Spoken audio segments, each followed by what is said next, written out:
উন্নয়নকে টেকসই করতে সব ক্ষেত্রে গবেষণাই একমাত্র পথ বলে মন্তব্য করেছেন প্রধানমন্ত্রী শেখ হাসিনা। কোন কোন ক্ষেত্রে বাংলাদেশ আরও উৎকর্ষ লাভ করতে পারে, গবেষণার মাধ্যমে তা খুঁজে বের করতেও বিজ্ঞানীদের প্রতি আহ্বান জানিয়েছেন তিনি। সকালে বঙ্গবন্ধু ফেলোশিপ, বিজ্ঞান ও প্রযুক্তি ফেলোশিপ এবং গবেষণা অনুদান প্রদান অনুষ্ঠানে এ আহ্বান জানান প্রধানমন্ত্রী।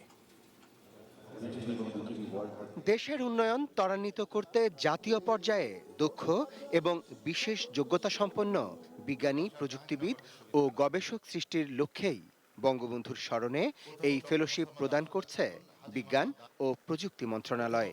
গত 10 বছরে এই প্রকল্প থেকে মোট 13,713 জন শিক্ষার্থী ও গবেষক প্রায় 84,64,00,000 টাকার আর্থিক সহায়তা পেয়েছেন।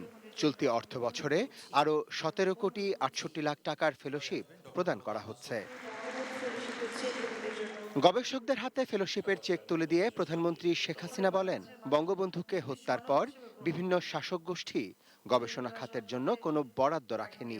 1996 সালে আওয়ামী লীগ ক্ষমতায় আসার পর গবেষণা খাতে যে অনুদান চালু করেছিল তাও বন্ধ করে দেয় বিএনপি জামাত জোট সরকার। 75 থেকে 96 21 বছর আর 2001 থেকে 2008 এই 29 বছর যারা ক্ষমতায়, বাংলাদেশের আর্থ সামাজিক উন্নয়নের কোনো চিহ্ন তারা রাখতে পারেনি বা করেনি, আর করবে না, এটা স্বাভাবিক।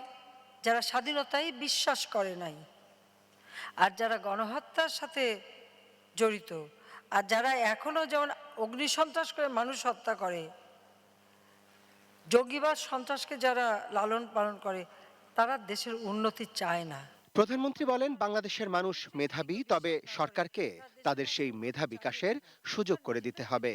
ভবিষ্যতে কেউ যেন বিজ্ঞান গবেষণায় এই অনুদান বন্ধ করতে না পারে তার জন্য ট্রাস্ট গঠন করে দিয়েছেন বলেও জানান তিনি। আমি সবসময় গবেষণাকে অত্যন্ত গুরুত্ব দিই, এবং তখন থেকে যে আমরা গবেষণা শুরু করলাম, আজকে তার ফলে বাংলাদেশ এখন খাদ্যে স্বয়ংসম্বরতা অর্জন করতে সক্ষম হয়েছে। এবং আপনারা জানেন যে আমরা এখন বিদেশেও পাঠাই, যাতে করে উচ্চ শিক্ষা গ্রহণ করে আসতে পারে, যেটা স্বাধীনতার পর ওই সীমিত সম্পদ থাকা সত্ত্বেও জাতির পিতা কিন্তু শুরু করেছিলেন। শেখ হাসিনা বলেন, পরিবর্তনশীল এই বিশ্বে যুগের সঙ্গে তাল মিলিয়ে চলতে হলে গবেষণার কোনো বিকল্প নেই। দেশের উন্নয়নের নতুন পথ খুঁজে বের করতে বিজ্ঞানীদের প্রতি আহ্বান জানান তিনি।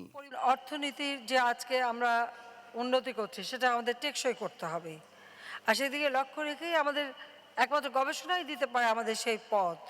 Arafat Siddiqui, ATN news, Dhaka.